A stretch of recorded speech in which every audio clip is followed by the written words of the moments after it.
Hey, what's going on, boys? It is day number 34 of reading through the book of Isaiah. Today, we're going to be looking at a judgment against some of the nations that were previously mentioned in the chapters that we covered a few days ago, maybe even a few weeks ago. But this is going to be another kind of judgment that is given on these nations that is going to kind of emphasize, really God's true anger to the nations and what they're doing, worshiping idols and not exalting Him or lifting Him up in their ways of life, and how their gain to power has been nothing from God but from their self kind of desires.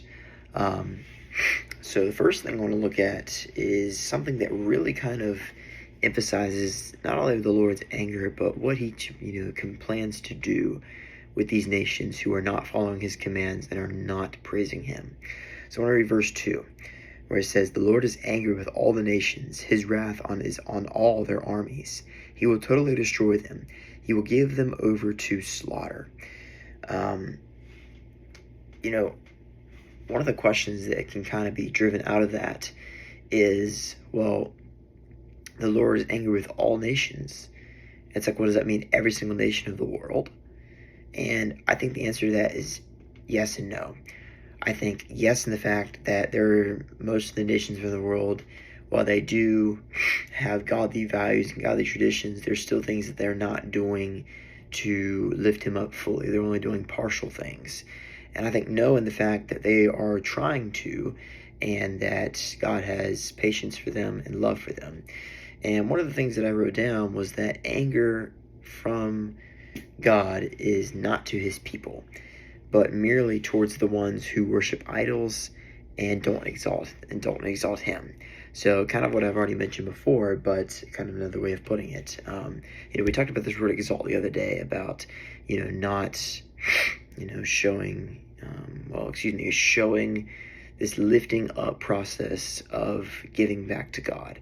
So this can be, worshiping, praising Him, giving back your tithes and offerings, and what happens in these events that kind of go on all the way to verse 11, we see all of these kind of crazy things going on between the sword being covered with the blood of these animals. Animals mentioned like bulls and goats and lambs, and just all of this kind of chaos happening. And ultimately what is happening here is not necessarily the destruction of this nation, but it is being kind of repurposed into something different by God, because He is not okay with these things that are going on. They're not praising Him. They're not repenting. They're not giving back. They're just mocking Him and you doing what they think is right. So God's like, okay, well, this is what I'm going to do. And what ends up happening is to this nation that is mentioned, the nation of Edom. And what ends up happening is that, it's kind of in this desert kind of area. And it talks about in verse 9, it says that her dust becomes turning into sulfur, and her land becomes a blazing pitch. So basically, it becomes so hot, and the precipitation does happen, but it's not rain. It's sulfur. Now, sulfur is this substance that I particularly am not familiar with, but I've heard of it before. As far as, a very toxic acid that if it gets anywhere near you or your skin, it will burn you and can merely, melt you alive. One of the things that I thought of is that, sulfur, the first thing I thought of was, crazy enough, is astronomy. Sulfur, I think of sulfuric acid. I think of the planet Venus. I had a lot of interest towards space when I was younger, and I still do. But, I thought about, all these things that I hear about space and the planet Venus. We know that by research that we know that there's sulfuric acid that happens on Venus. It doesn't rain water, it rains sulfuric acid, which is basically carbon dioxide, which is toxic to us, and it can kill us. And not to mention that the temperature on Venus is like 800 degrees. So if you talk about hell, that's probably what it is for you. But jumping back to the way we were, this destruction towards this nation of Edom has just become so violent that this repurposing is going to change merely, and going to be kind of presented to us by some animals. So I want to read verses 11 through 12, where it says, "The desert owl and screech owl will possess it. The great owl and the raven will nest there. God will stretch out over Edom the measuring line of chaos and the plumb line of desolation. Her nobles will have nothing there to be called a kingdom, and all her princes will vanish away." So one of the things that I immediately sought out was these two animals at the beginning, the screech owl and the desert owl. Now I actually looked down, and there's actually a little a symbol beside it, and so I looked down in the footnotes. Let me pull that up real quick. And it says in my footnotes for verse 11, for these owls, it said the precise identification of these birds is uncertain. So there's no particular way of describing these words. Now, I didn't Google search this, so there may be something different online, so feel free to Google search it and check me. But what I can take here is that there's going to be some sort of time these nations were overruled by these birds that are unknown but are very powerful. And it almost makes me think of a jungle, for example.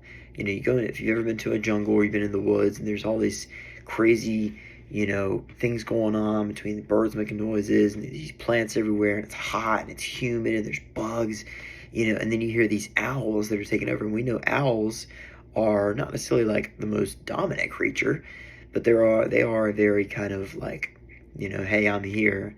And owls, we know that owls, come out in the night, and they're nocturnal. And you can imagine that these owls are going to possess this land that God has repurposed, and that there's also talks about desert creatures later in verse 14. A lot of creatures that will also take place in the night, and that the owls will reproduce and continue on and find a mate. So this leads me to my last verse, verses 16 through 17, where it says, "Look in the scroll of the Lord and read. None of these will be missing. Not one will lack her mate.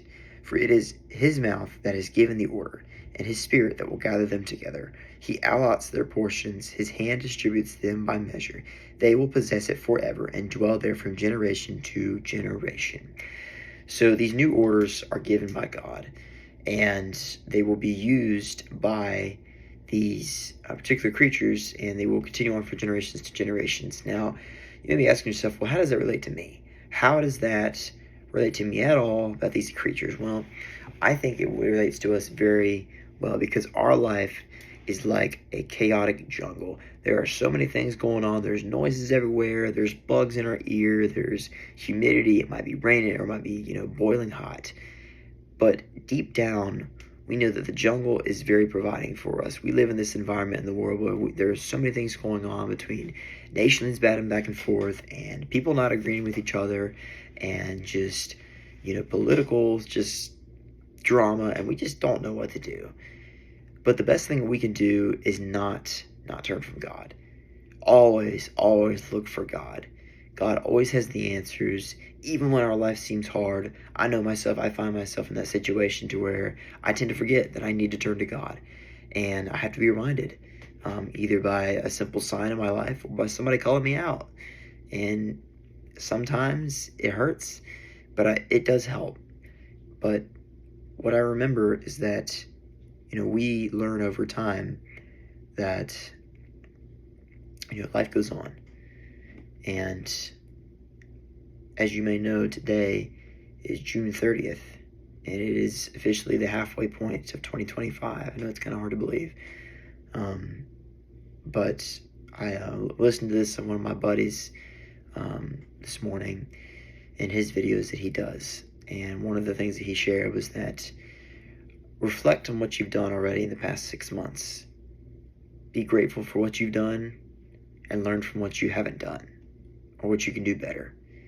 And put that into work, put that into action, and have God at the center of it all. Have God at the face of it, and press on into the next 6 months and beyond.